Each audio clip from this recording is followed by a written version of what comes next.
their lives in this storm. We just say a special prayer for their families and all those who are grieving with them, because I personally know one lady that lost her life, and it's just so sad. Mr. Pridemore, did you want to say anything? No, Chair Shaw, you're doing great. Thank you.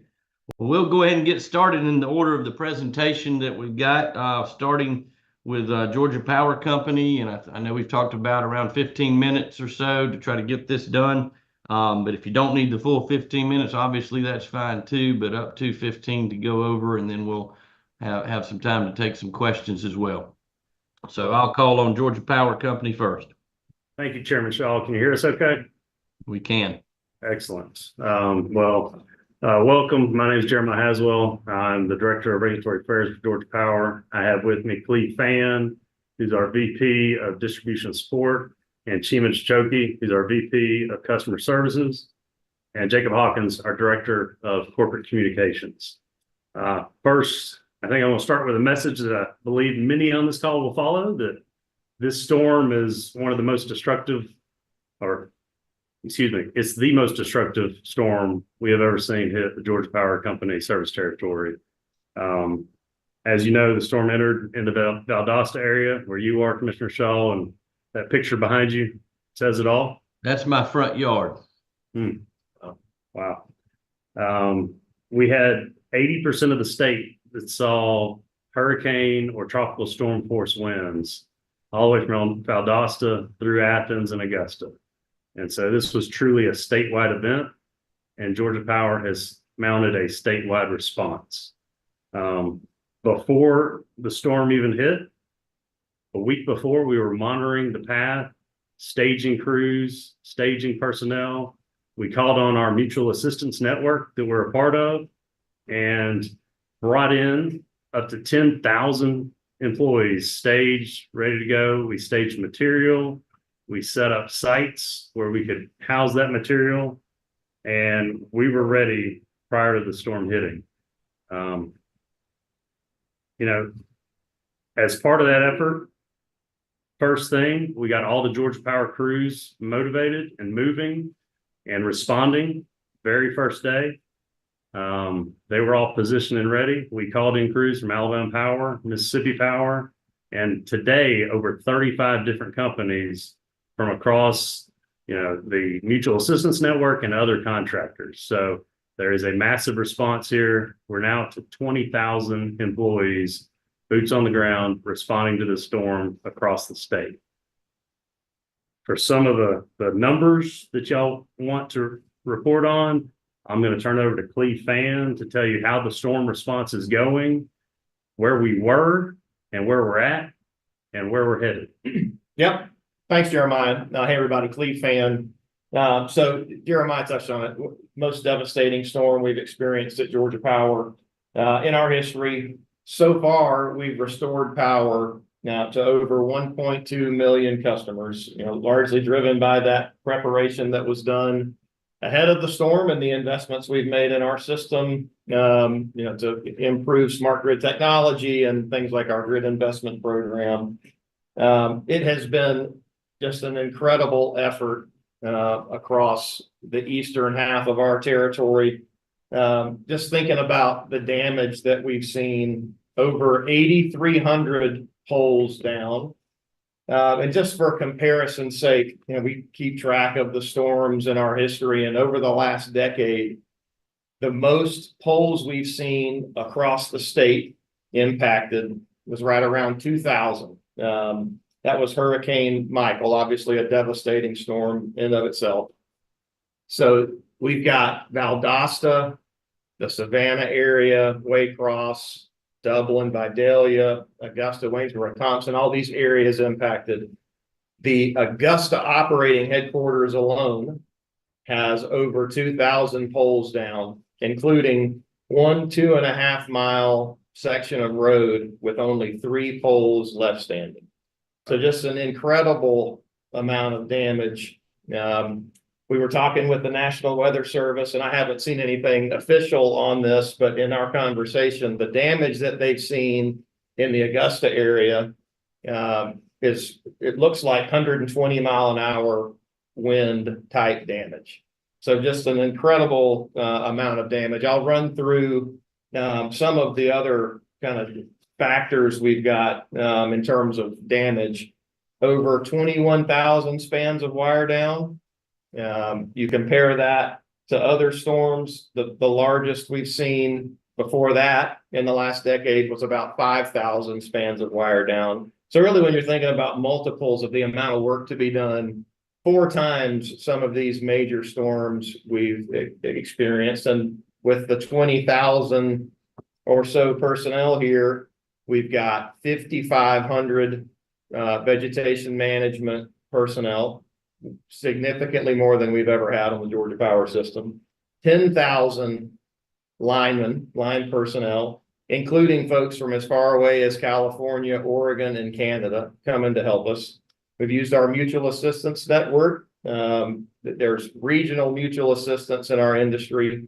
We lean in heavily to help each other out in situations like this. Y'all know Florida, the devastation in North Carolina. It was a wide area that was impacted in our country, and our utilities have really pulled together and reached into Western and Northeastern, North Atlantic mutual assistance groups to help make sure that we can get out the help here to support our customers as quickly and safely as possible. So just to hit on some of those areas and kind of where we are, and these numbers are as of noon today. We are at 85% of the impacted customers in the Valdosta and Macon areas restored. We are at 90% statewide, on path to 95% restored statewide Saturday evening. Valdosta area 80%, Savannah 95%, and really the last area where we expect our crews to really collapse over the next few days is the Augusta area, where 66% of those customers have been restored. Y'all know we will work around the clock until every customer is restored. We've got 95% targeted for Saturday. Know that there are areas with significant damage. I mentioned that street in Augusta with just the 3 poles left standing. That will go beyond Saturday, and so will many other areas with smaller customers. And we've done a big push to communicate with our customers when we expect restoration. Now, we encourage our customers to go to the outage map. I think it's actually on behind us if you can see it. georgiapower.com/storm, and you can see real-time information as resources move into areas and we see times pull in or potentially push out. We will communicate that with our customers and ask that they continue to use that outage map tool to get updates. Yeah, for a little context, when Cleve said 1,000 spans of wire, or 21,000 spans of wire, that's the equivalent of 1,000 miles of down power lines. So there's a little context to that. For sure. Thank you. Commissioner, that's kind of the update we had. If there's any questions from the commission or any that y'all received, we'd definitely be willing to take those. All right, well, thank y'all for the update. That's just unbelievable. Anyone have any questions for them? Jeremiah, I'd like to know about inventory of supplies, poles, wire, transformers, considering how much has to be brought in new. Talk to us a little bit about access to inventory. Yep. So we've got a large team stood up that was pre-planning and pre-positioning inventory, poles, transformers, wire from across the Southern Company system, not just from Georgia Power.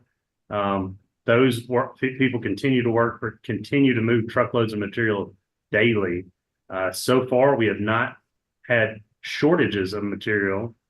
Cleve, anything? You're exactly right, Jeremiah. Really a great job pre-planning, and we're already replenishing stock that we're pulling for this storm. So we've been in constant contact with our supply chain team and feel really good about where we are from a material standpoint. We have seen in the industry some requests through mutual assistance for materials.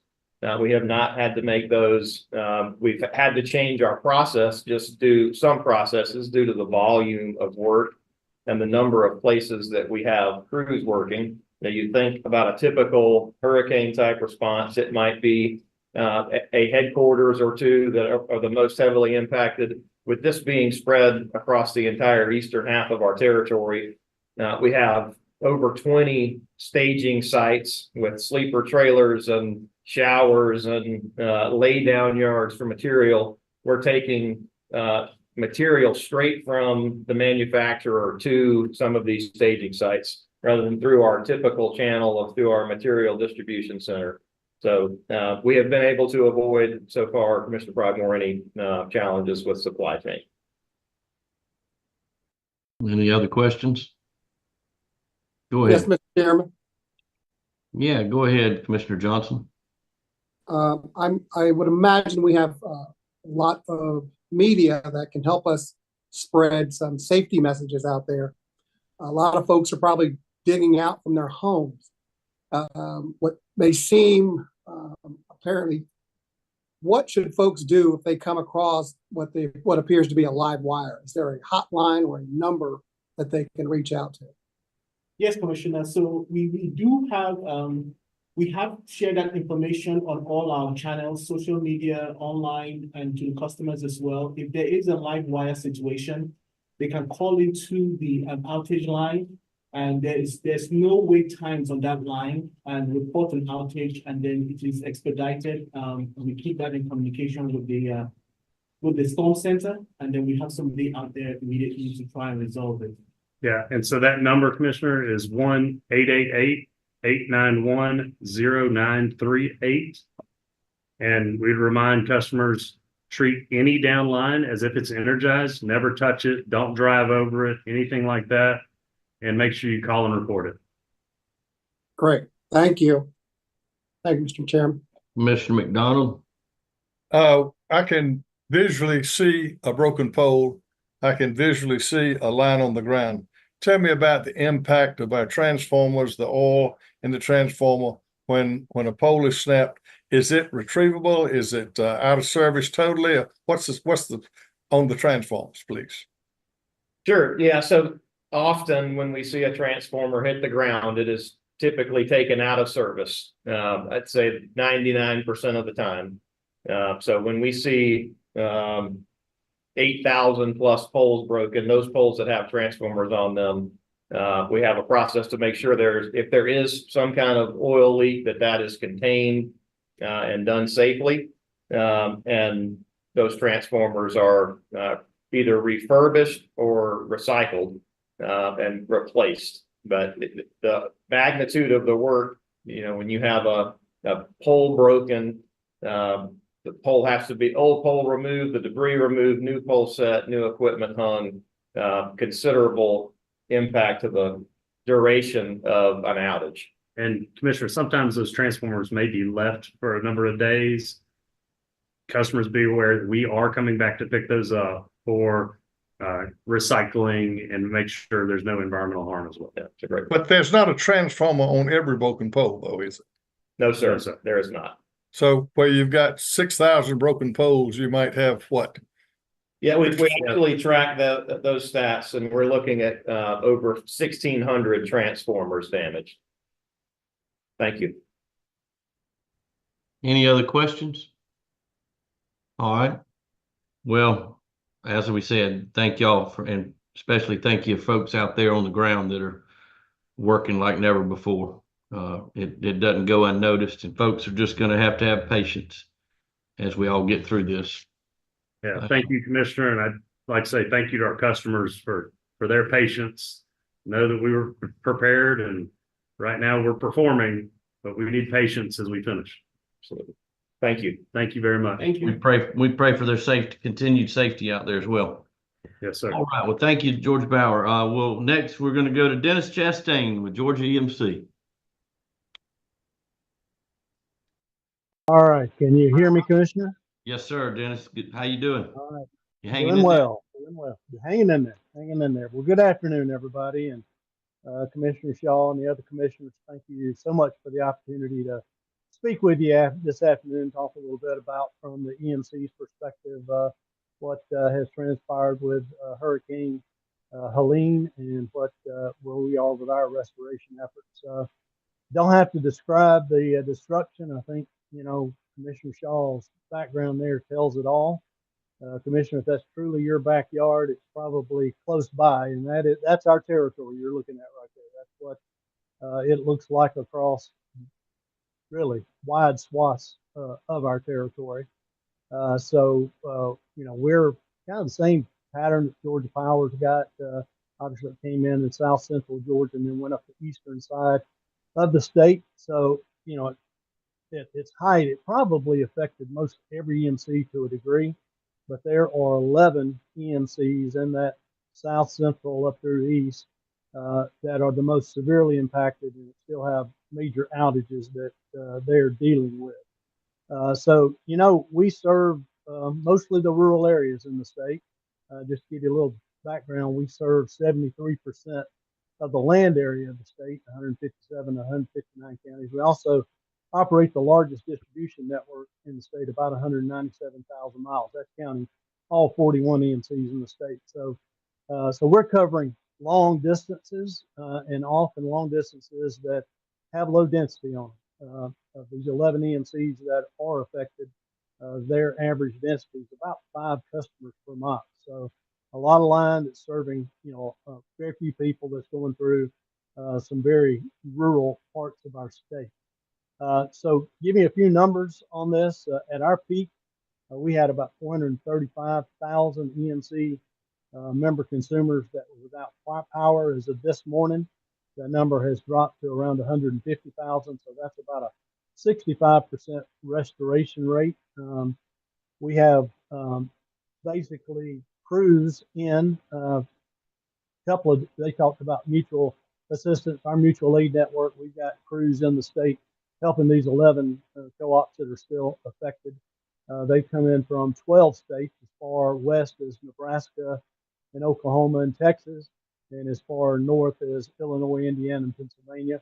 And we have more coming. We're now moving past, in the western side, moving past into Utah and those areas to get help as well to come in.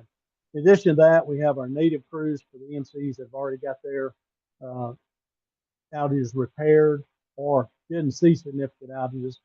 They're moving crews into these areas as well. So we've got a small army out there. I can't give you an accurate exact number, but I'll say this, that we have doubled, tripled, in some places quadrupled the workforce that's normally working in those EMC areas. Just like Georgia Power was talking about, we also have 6 base camps set up for these crews to house, feed them, where they can get laundry facilities, those kind of things as well, to help house all these crews coming in. In fact, 2 of our base camps are being expanded right now because of crews that we expect to come in from Florida once their restoration is fully completed down there. So, the damage is really the picture that the Commissioner Chairman Shaw has behind him, says 1,000 words. It's hard to really describe the level of devastation that's out there in these areas. But, needless to say, there are thousands upon thousands of broken poles. I can't give you an accurate exact number. As you know, our co-ops are all individual companies. While we do our best to try to track that, we don't have that aggregate number for you, but trust you to say that it's thousands for us as well. It's miles and miles of line that is damaged, either laying on the ground or broken. So all that is in the process of being repaired. I didn't have any comments about the supply chain, but I'll go ahead and answer that question that Commissioner Pridemore had. We are not experiencing any supply chain issues at this time. We have a supply company that the majority of our EMCs get their materials from, Gresco. It's owned by the electric cooperatives. There are sister organizations like that across the country. So Gresco so far has had no issues with getting poles, getting cross arms, transformers, conductors, whatever is needed, materials that are needed. And like Georgia Power was saying, we're also having some those items drop shipped directly from the manufacturers. to the EMC sites. So, we've got, again, a lot of folks out there working on this issue, but not just the linemen, but all the support personnel that are helping them along the way. And one part of it I also want to talk about is that's the distribution side of our business. This has also been a transmission situation as well. So Georgia Transmission is the transmission provider and partner with Georgia Power and the other utilities on our transmission network in the state of Georgia. So they had a lot of outages as well, serving EMC load as of this morning. They've got 90% of the transmission that's serving EMC points out there restored. Now, we'll say that last 10% that they're going to be getting on are in some of the most remote and heavily damaged areas. So the recovery on that's probably not going to be quite as fast. So this has been for us and for the other utilities a parallel effort, not just on the distribution side, but on the transmission side of the business as well. In terms of how long is it going to take for us to get 100% restored? I will tell you that's a difficult question for us to answer. It's going to be certainly well into next week for most of these 11 systems, and it will be weeks beyond that for some of our consumers out there. I know that is not a welcome answer to tell folks, but that is the reality of the situation out there. Again, for us, there's reasons for that. I talked about our density a little earlier. So, in our case, obviously, we're like everybody else. We try to get the main feeder lines on, but then you get down to individual taps serving homes, businesses, and farms. You can have, 2 miles of a tap line that goes out that serves 2 people. And so they can work and get that back up, and it's only picked up and it's going to get back on. So our numbers are not going to move quite as fast as probably folks would like. And then the other is just, again, the conditions that we're working in. In the best of circumstances, we tell people it takes a line crew 4 hours, maybe as much as 6 hours to replace a broken pole, get the infrastructure back up, get the conductor back up. That's in the best of conditions, and these are far from ideal conditions that they are working in right now. So, we really do appreciate the patience of our member consumers. I know that's hard. I know that wears thin very easily, and I completely understand that. We've got, a lot of our linemen that are out there working every day who've left their families at home who don't have any power. So, they're in that situation along with their member consumers out there. So, we want to get people's power restored as quickly as they want it restored, but we have to do that safely as well. We want to make sure that our crews that are out there working are safe, but also that the public is safe. And I'll reiterate what Georgia Power was saying is, you come across a downed line anywhere, consider that line to be energized. Even if you don't think it is, it could be, and just avoid it and then report it to us. And I'll give you some ways to report that information to us with a simple place, and then we can get that out to the individual EMC out there. But we really appreciate the cooperation that we have gotten all across certainly from our member consumers, but from state and federal government, from the PSC, from local elected officials on down the line. So it's really been great turnout and a great team effort from all the utilities that we're all in this boat together. We all have our individual systems that we're working on, but at the end of the day, we're all in this boat together out there. So we'll give you a couple of ways to get in touch with us. So we have a consumer helpline that if anybody wants to report anything to us about your situation, that number is 855-816-9964. Or if you have email and you want to email us at info@georgiaemc.com. So if there's any questions I can answer, I'd be happy to answer. Dennis, Yes, sir, Commissioner.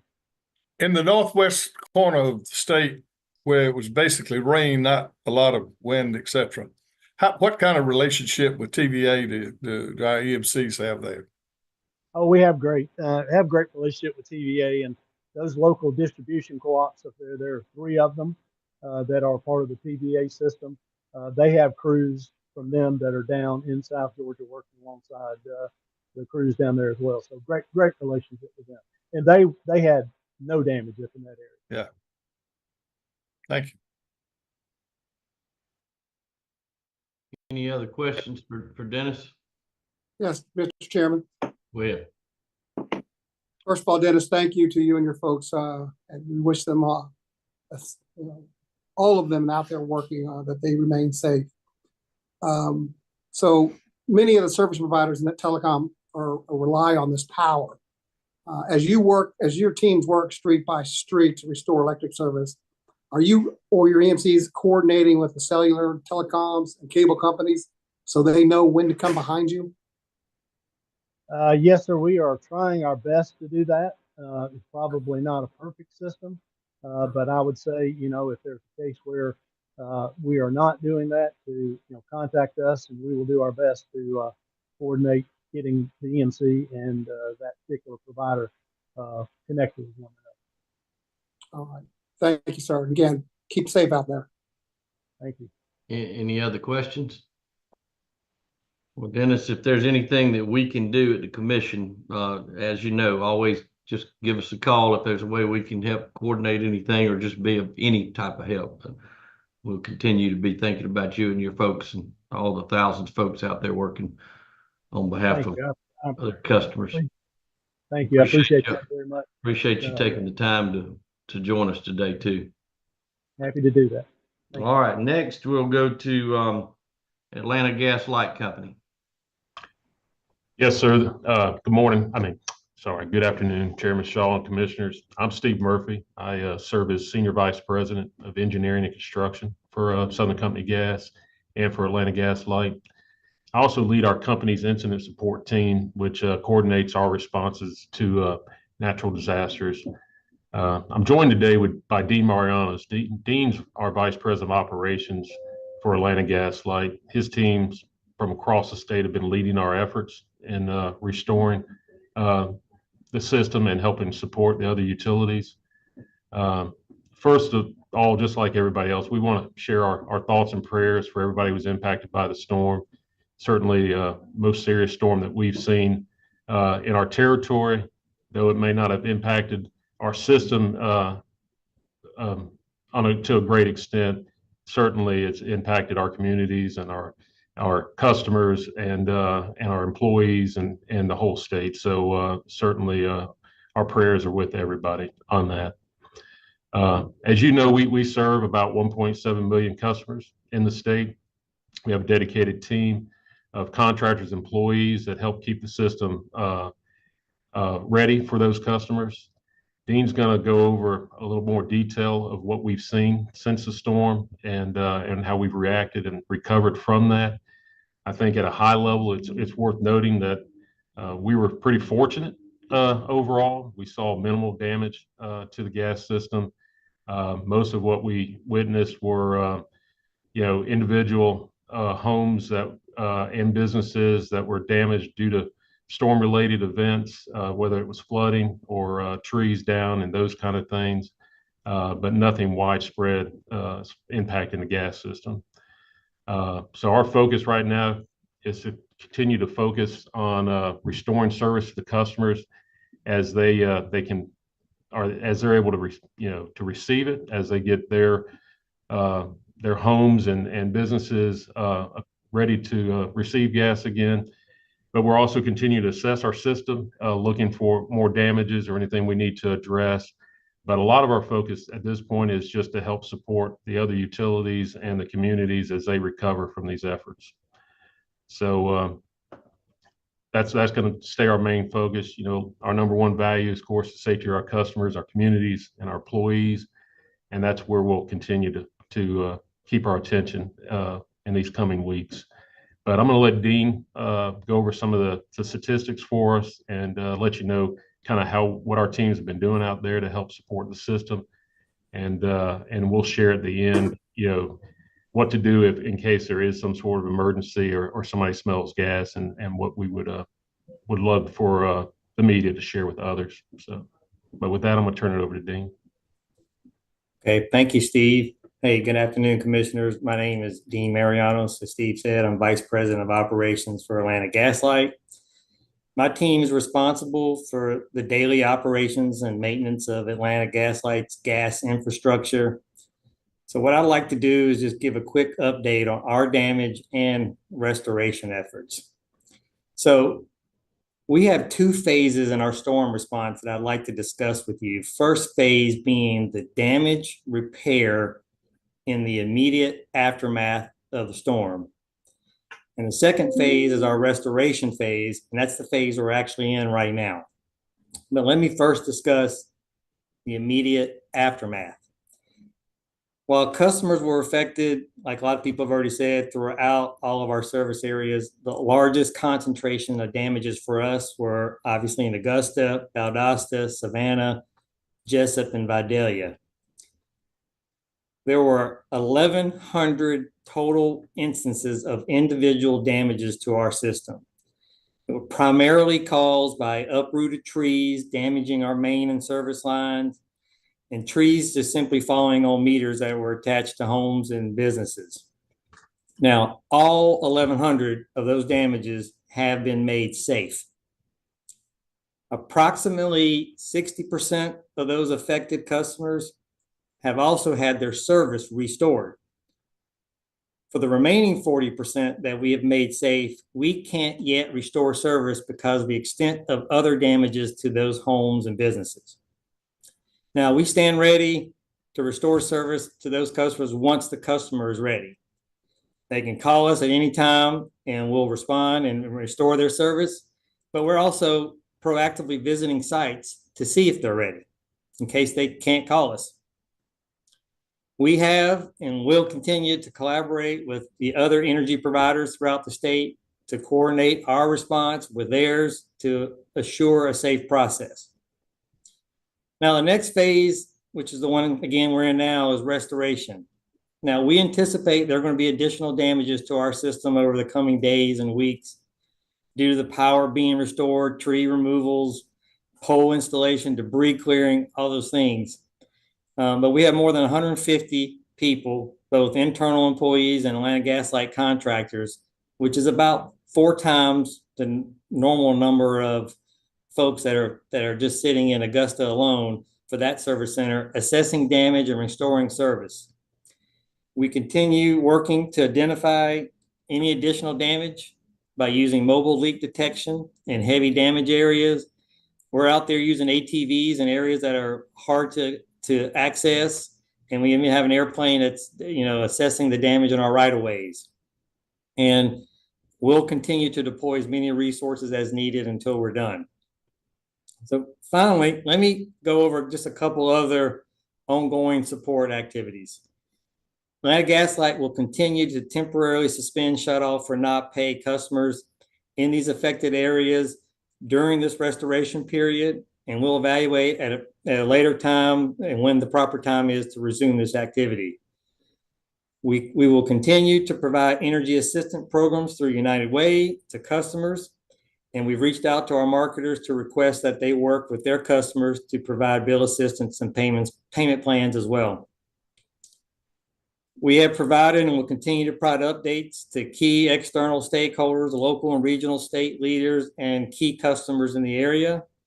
And we'll continue to do so again until everyone is restored there. So appreciate the opportunity. Let me provide this quick update. I want to turn it back over to Steve, and then both of us will answer questions at the end. Hey, the only thing I want to add is about the safety reminder, and I think this has come up, of course, on the power side, and to share it on the gas side. If anyone suspects a natural gas leak, first thing, go to a safe location, and then either call 911 or you can call Atlanta Gaslight's 24-hour emergency line, which is 877-427-4321. That was 877-427-4321. With that, Commissioners, we appreciate your time today and be happy to answer any questions. So. Well, thank you, Steve, and thank you, Dean. Any questions? Dean? Go ahead. Don McDonald here. When you talked about the disconnects, AGL doesn't initiate a disconnect though, does it? That's correct. We do not. All right, I want to make sure that that point was made, that you do not initiate the disconnect. It is done by the marketer. That is correct, sir. Dean and Steve, hey, I just want to hop in and say thanks. I'm glad that AGL's made the decision to not shut off folks for non-payment that are in the affected areas. I think we're seeing wide-scale mail issues and lack of internet accessibility, and it's going to be a challenge for some folks to be able to get bills paid at the mid-month point. So thank y'all very much. I think that was wise. Thank you. Good point. Good point. And thank y'all. I know I've had to call on y'all several times for folks calling me that have smelled gas leaks at affected areas, and y'all have been Johnny on the spot. So thank y'all. All right, we're going to move on in the essence Hey, of time. Mr. Chairman, Yeah, go ahead, Fitz. just a quick one in. Thank you again, Dean and Steve, for participating today and all the work you're doing. Dean, you had mentioned that some of the customers, when they're not ready for restoration, and you guys are being proactive, can you give me an example of someone not ready to have their gas turned back on? Yes, sir. Commissioner, a simple one would be a tree has fallen on someone's home, and they're not living in the home. We went out, we shut off the gas at their meter, maybe even removed the meter depending on the damage, and we're waiting on them to return back to their home. Okay, great. All right. Thank you, sir. All right, speaking of trees on home, that's my cousin's lake house behind me. Moving on next is folks from MEAG. We got David Weekly and we got Darrell Ingram from Electric Cities of Georgia. Thank y'all for being with us. Yes, sir. Good afternoon. Thanks for the opportunity to update the commission on the impact of the hurricane on MEAG Power System and the current status of our restoration. I'm David Weekly. I'm the Director of Transmission Operations at MEAG Power. I'm responsible for the O&M over the transmission part, the SCADA system, the metering, physical and cybersecurity, things like that. MEAG has about 135 employees. We serve 48 municipalities and 1 county that have their own retail electric distribution systems throughout the state. We call our customers participants. As a wholesale electric service provider to our 49 participants, the nature of the damage that we incurred was to the high voltage transmission lines and electric substations. A lot of it, like with the others, was caused by trees encroaching on the right of ways and the damage that resulted from that. Electric Cities of Georgia, Darrell that was called out, will be providing an update on the participants' electric distribution system restoration after I finish here with the MEAG part. The initial impact on MEAG Power Systems occurred on Thursday evening with a feeder breaker operation in a MEAG Power substation in South Georgia. By Friday morning, September the 27th, the impact of Hurricane Helene hit its peak on our system, which included 17 of our participants with system outages. 4 of those were entirely in the dark. All of their substations were out of service due to transmission outages. Another 16 substations in the other participant communities were out of service due to transmission line outages. And then 38 additional distribution feeder breakers were tripped offline in other substation locations. The distribution feeders are owned by the individual participants and deliver power from the substations to their retail customers. Our 4 participants losing electric service entirely were in the direct path of the hurricane. MEAG Power is an owner of approximately 1,300 miles of transmission line infrastructure that is part of the Georgia Integrated Transmission System, what we call the ITS. Georgia Power Company provides to MEAG transmission operations and maintenance service on the ITS.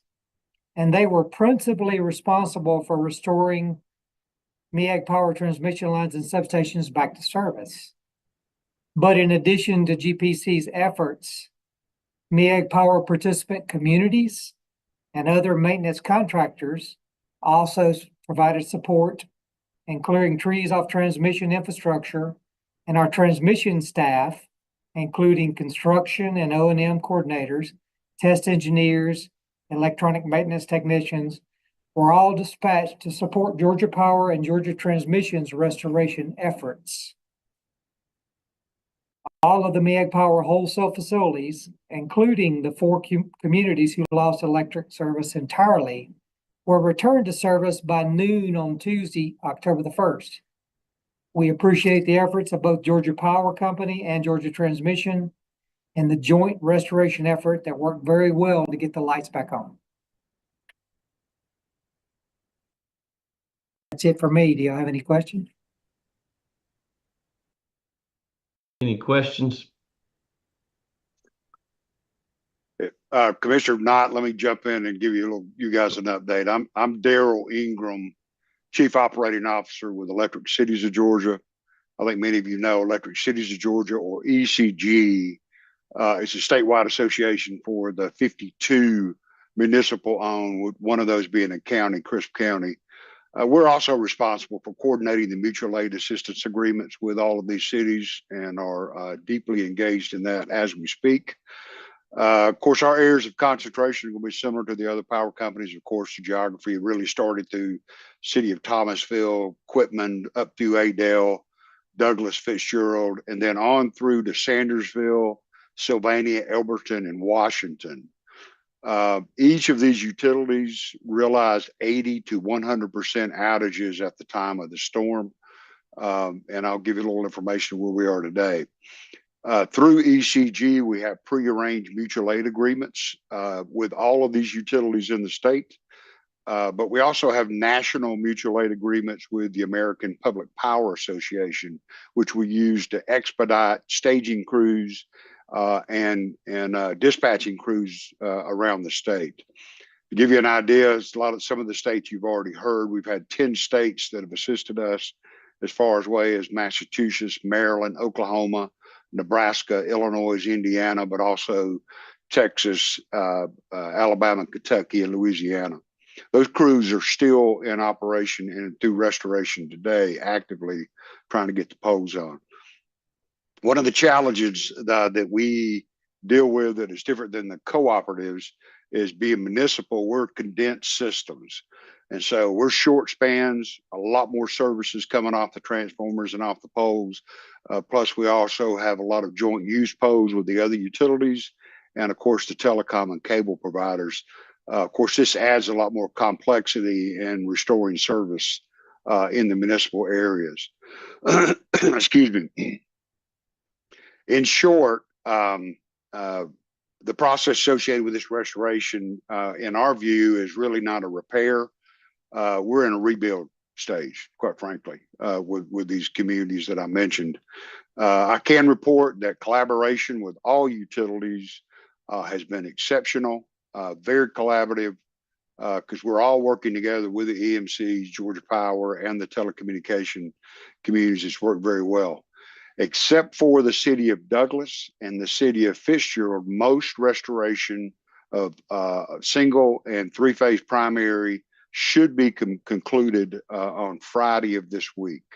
Again, homes and businesses that are experiencing damage to their electrical service entry points, we cannot connect those back until they have an electrician that comes in and repairs their service so that we can reconnect our service to them.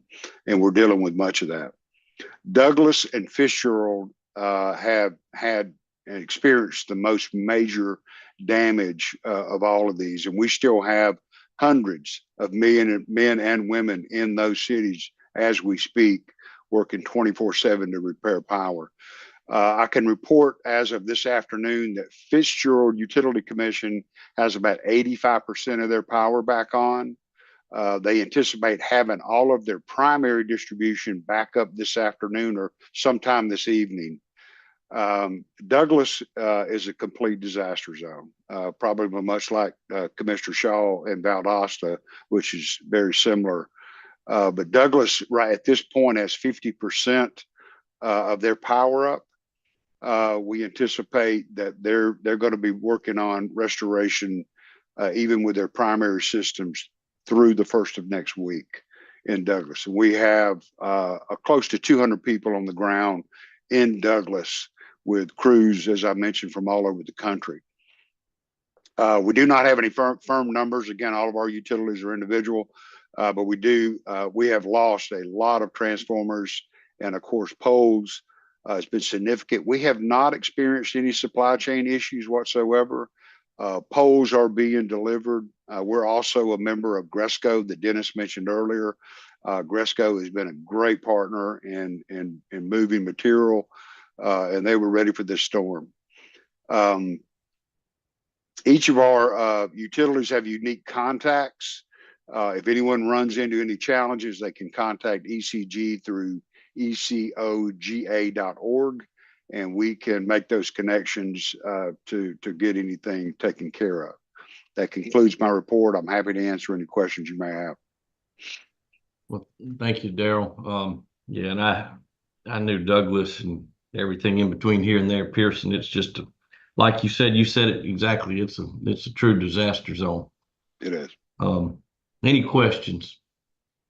Daryl, it's Tricia. Thank you very much for making the time, and thank you always for caring for and working for the municipals. Is there a phone number that could be used across the state? Maybe a 1-800 number that people could use, or should they contact their local government?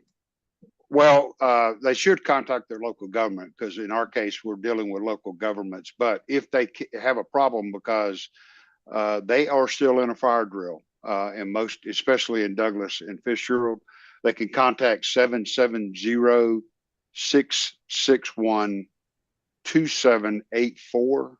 And we will be happy to, and we're getting those calls right now. I've already received several of them, and we're getting them to the right people. And it's interesting. We've got a lot of folks around the state from South Georgia that are calling and asking how they can get their families' farms back on and houses back on. So we're dealing with that, and happy to help with that. Thank you. Thank you, Daryl. I appreciate you. Thank you. Mr. Chairman. Go ahead, Commissioner McDonald. While we've covered the waterfront on our electric utilities in the state, which they've all done a magnificent job under the circumstances, I want to thank my colleagues over the past few years and many years, that what behind the scenes that a lot of people don't know about, but we have fought an RTO from coming in, making a regional transmission organization, because were we under that umbrella, we would be talking to some board of directors in New York or somewhere like that to make sure that these decisions that are being made. And Trish and I have talked about this many times. And sometimes, I go back to the book of Bubba, he who did not toot at his own horn, the same shall remain in the state of untootedness. Well, that's tooting the horn for your Georgia Public Service Commission, that we have abstained from any of that type of national programs, the RTO. Thank you. Well said. Any other questions? All right, we'll move on. Thank you, David and Daryl. And Godspeed for everybody out there on your teams. Next is Municipal Gas Authority, Scott Tollison. Thank you, Mr. Chairman. Hear me okay? Very well, thank you. Thank you. Just want to introduce myself. I'm Scott Tollison with the Municipal Gas Authority of Georgia, Chief Membership Officer. We work with 79 of the there's 79 operators in Georgia, municipal gas systems. We work with 67 of those. We've been in contact with the other 12 during this storm, but unlike our electric partners, the gas systems have survived pretty well. Even though you heard some municipal electric systems who also have natural gas systems in the Douglas Fitzgerald area, those natural gas systems have fared pretty well down there. You know, with the power being out, of course, there's limited natural gas usage, which is, you know, we'll take that as long as everybody's safe and sound. We did have one issue in Louisville, Georgia. Their system had an uprooted tree that came across their main line and really disrupted almost their whole system. They lost 500 of their 700 customers. As of this afternoon, about half of those have been restored. That system is repaired. But like the Atlanta Gas Light reported, we're seeing individual gas customers that have had localized damage, maybe a tree on a meter or a tree on a house or something where we have a few outages. But other than that, this system really, when it jogged to the east, it hit some systems that really weren't expecting it, but they fared fairly well compared to our partners on the electric side. You know, as we think about the mutual aid agreements, we've been working with Georgia Municipal Association's gas section to make sure we have mutual aid agreements in place. And Louisville has been aided by Fort Valley, Lawrenceville, Statesboro, and Austell, Georgia. And also Hartwell has helped them out. And so all those systems have been working together to make sure they're restoring service where they can. First of all, they got to make sure that these systems aren't leaking, and then they go back and get customers back on the system. So we have fared fairly well with this storm. Unfortunately, you know, we see it on the power side. We will have some issues show up when people start going home, turning their appliances back on, and we start getting those services turned back on. But as of now, I would say the municipal gas systems have held up pretty well. Of the 350,000 total customers on municipal gas in Georgia, we've had just a few hundred outages, and those are being worked on as we speak. And we expect Louisville's system to be fully restored by tomorrow afternoon. On the contacting any emergency contacts, we first ask customers to dial 911, and that 911 will then direct to the emergency contacts in the individual gas systems. If that doesn't work, they can call the local phone numbers for their local gas system, or they can call us here at the Gas Authority at 770-590-1000.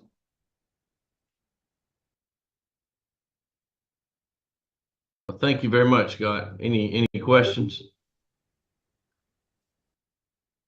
Well, again, same thing to what we've said about everybody else. Just we're thinking about all you folks out there still working, and appreciate the job y'all are doing. Thank you very much. One last thing, Mr. Chairman. One thing we discovered that it's a good thing we didn't get rid of some of our two-way radio communications. Those came in handy in East Georgia. So we had some sitting in drawers that were able to be used over in the Louisville area during this event. So that helped us out.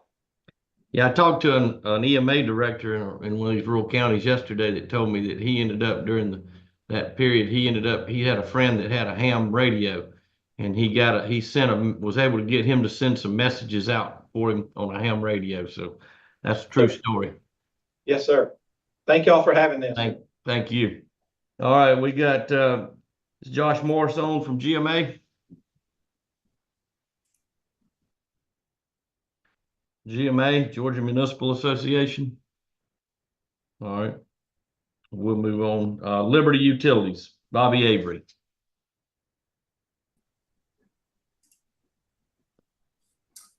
Hey, good afternoon, commissioners.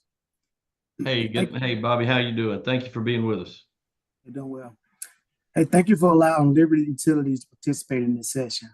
My name is Bobby Avery. I am the Director of Operations for Liberty. My responsibilities include maintaining system reliability and quality of customer service. We provide natural gas service primarily to the greater Columbus and Gainesville area of the state.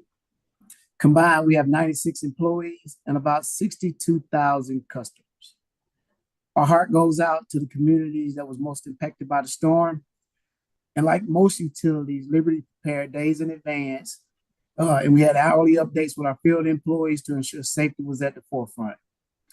And at the same time, making sure that our teams have the necessary essentials they needed for their own families. Look, as most people know, if you look at the storm, Columbus was well out of the storm path. In Gainesville, there was over 150 road events, that had to be cleared and intermittent power law issues. Fortunately, our service area was spared when the storm turned east, and we are reporting that we have no substantial damage to our facilities or any customer loss. Thank you, commissioners, for all that you do in your role in the economic development and your support for robust utility infrastructure in the state. I will, as listening to these calls, look, Liberty does extend an olive branch for anything that we can do to help in this situation. So. Thank you, Bobby, and especially thank you for that last comment. That means a lot. And there's been a lot of that, and there will continue to be. All right, next we've got AT&T, Rich Johnson. Rich, are you with us? Yes, sir. Good afternoon, commissioners. So I know that the cellular coverage has certainly been a challenge for a lot of folks, as you well mentioned. I just want to kind of go through a little bit about what we've done leading up into this, leading up to the storm, and then kind of what's been done as we have begun to restoration efforts. But just for the record here, my name is Rich Johnson with AT&T. I handle our legislative, regulatory activities, as well as liaison with many of our elected officials and the state of Georgia. As you guys know, it has been said many times, right? This certainly was one of the biggest impacts that we've seen to the state, that we've seen, around the country, for that matter, with respect to the impact that it's had on our network and the impact that it's had to our community. What we initially did to prepare, right? We have one of 5 natural disaster recovery facilities in the country located just outside of Atlanta. This houses all of our disaster response equipment, all of our deployables, all of our generators, all these variety of different pieces of equipment. That's already right here in Georgia to date. But we go and we set those stations out in kind of strategic places, kind of looking at where the storm's going to move, make sure that they're all ready to go, and are in kind of strategic docking areas for us to deploy and begin to set up after the storm has moved through. So we had everything from mobile cows or cell on wheels. We had Colts, which are cell on light trucks, emergency communication vehicles. We had flying cell on wings, or what's called flying cows, high water vehicles, amphibious all-terrain vehicles, and drones, as well as we've got a self-sufficient base camp for our AT&T recovery personnel to coming in from other states to be able to help. This base camp is got everything from sleeping quarters, bathrooms, kitchen, laundry. It's got an on-site nurse, meals ready to go, you name it. This includes hazmat equipment and everything from technology and other semi-trailers to provide infrastructure support, mobile ventilation, and the like. So everything that you can really think of, we set in pre-staged places, and then go ahead and begin to place at cell sites where there's not a fixed generator. We go ahead and do a pre-deploy portable generators to the places that seem to be in the biggest impact. Certainly, like many of our providers here, we've had a number of our employees have had damages to their own home, their own property, but they've been up working hard since the storm came through, and really working around the clock. We've had hundreds of other folks from other crews from other states come into Georgia to help support our recovery efforts, from Florida, from Alabama, et cetera, all come in to support this work. And a lot of it is once the storm moves through, we then move into the area, set up this logistical support centers. This is really kind of think of a work center where it's got equipment, generators, spare parts, fuel, all of the stuff all ready to go, really in the hardest hit areas to maximize its impact. And then we've deployed these mobile lodging trailers, as I've mentioned. We've also turned up a number of hotels that are actually without power. We put generators at them in support of them so we can house our employees at a few hotels over in the Augusta area. But once the storm moves through, one of the first things that we do is our FirstNet Response Operations Group, which is our public safety network. They're within hours. They're right at the heart of the storm, and work seamlessly to provide communication that is dedicated for public safety. So where there is no communication, and where we have a FirstNet customer, FirstNet agency, right now we've had over 40 different requests from various public safety entities, everyone from GEMA and Department of Public Safety all the way down to local EMAs and police, fire, et cetera, that have asked for things. like the Colts, the compact radio deployables, which are kind of like stationary Colts, if you will, generators, so that they're able to make cell phone calls when there's no service, when the tower is down. This has been, we've heard a lot of great stories from folks that have not been able to connect, would not otherwise been able to connect without this. But this is obviously essential when, especially right after these storms, for first responders to be able to communicate and potentially, save lives. Just kind of broadly speaking, with respect to the impact of the storm, Governor Kemp requested roughly 90 counties to receive federal disaster assistance. We provide wireline terrestrial service in at least a portion of 58 of those 90 counties that he had initially requested. And then obviously we provide wireless service throughout the whole state.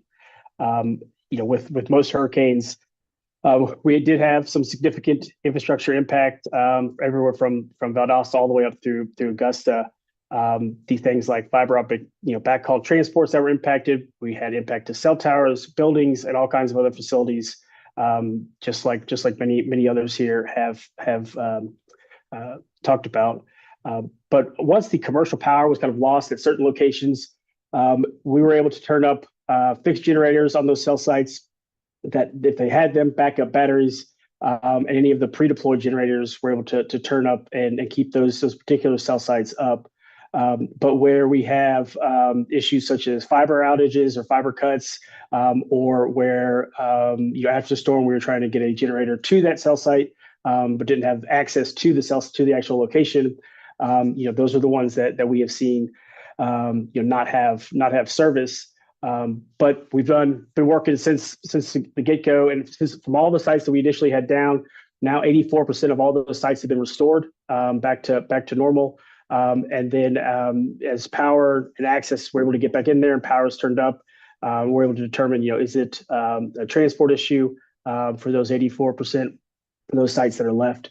We've made a lot of progress in places like Camden and Glenn counties, and even some significant progress where things are almost back to or completely back to 100% covered in places like Burke, Hancock, and even Richmond County, which were some of the more harder hit areas. Right now, from some of our main areas that we're really trying to focus on, we're continuing to see challenges in places like in Appling County, Clinch County, Coffee, Montgomery, Tatnall, to name a few. And we're working with whether it is it's another provider that does the transport. We're working to ensure that whatever issue may occur within their network to bring that site up, or if it's an access issue, we've been working with GMA, with GDOT to get clearance or move whatever may be blocking our ability to get to that site. With respect to 911, many of our communities had some degree of impact to their 911 PSAPs. Some of this infrastructure, was really as a result of us having to reroute calls. And so right now, of all the ones that were impacted, 96% of those are now back to operating as business as usual. But I want to point out that of that 4% that remains, they're still receiving emergency calls. They can still be dialed to the PSAPs. The only thing that's being done is that they are either have been rerouted, their calls have been rerouted to another PSAP, or that they are not receiving some of the location information, but calls are still able to go through. So, and then I also want to touch on some of the in-home internet for folks. So with respect to people's in-home services, as power comes back on and as we're able to restore our network, just want to remind folks that when you get back to your house, if you're not already there, you may find that you have some in-home issues with respect to booting back up, if you will, your network. Please send in a ticket. We're responding to those and dispatching technicians to help respond to those. And I'll go through some of the contact information here at the end. But we are not necessarily aware of some of those issues that may happen on your side or the in-home side, at least not initially. Without some of that, we're trying to fix the transport, the connectivity to a constituent or customer's particular house at this moment.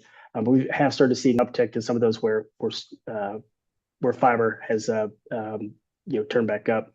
But it's also important to note that so before our crews can go in to do any of our fiber restorations, gotta let Georgia Power, gotta let the EMCs and the like get through and turn those areas up so that it's safe for our technicians to go out there. Obviously, you don't want to have them working on poles when it's about to be energized. That certainly wouldn't be a good thing. So we are working closely with our power providers to ensure that they're giving us the list of where they have been, which substations they've turned up, which ones they have moved on to next, that we can follow behind as closely as possible.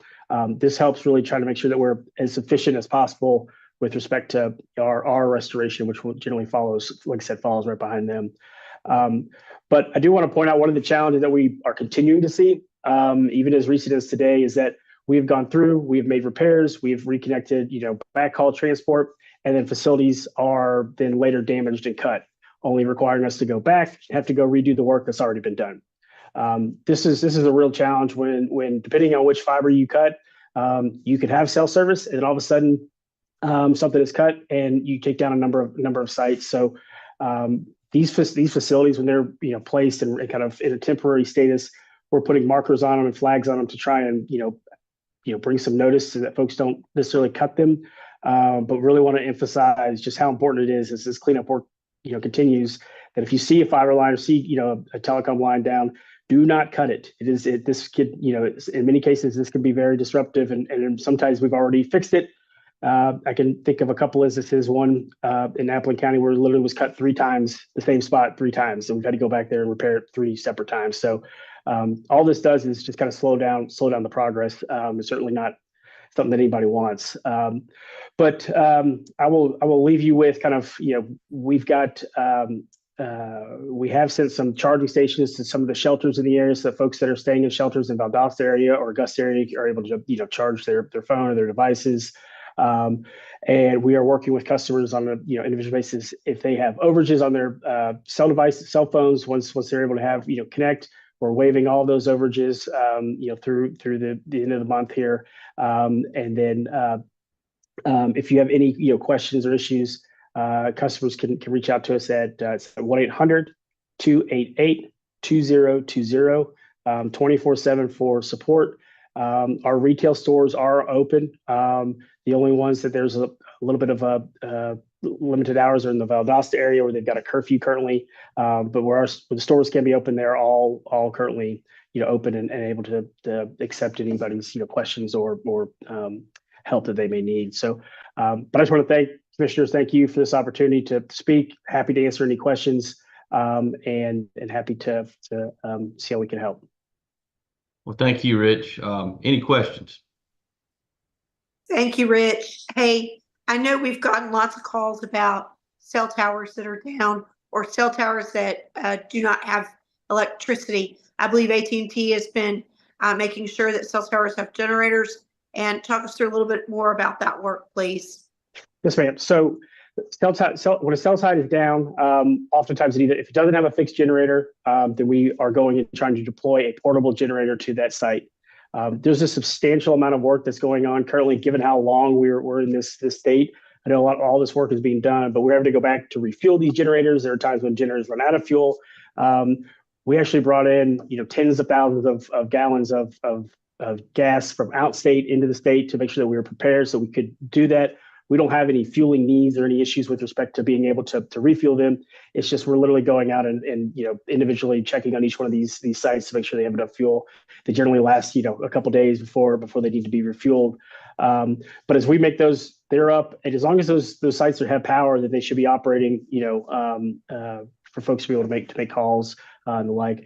We do work with some of our other wireless carriers where we're the backhaul provider, we're the third party fiber transport. We're making sure that we're managing their tickets as they have come in. So if another wireless provider has an outage and where we're the transport, we're fixing their stuff so that they also can be able to turn their stuff up as well. So it's really been a team effort. It's a lot of organized chaos, but it's certainly been a team effort, and it's going to be one that's going to take time. There's no doubt it's going to take a lot of time. Thank you. Yes, ma'am. Any other questions?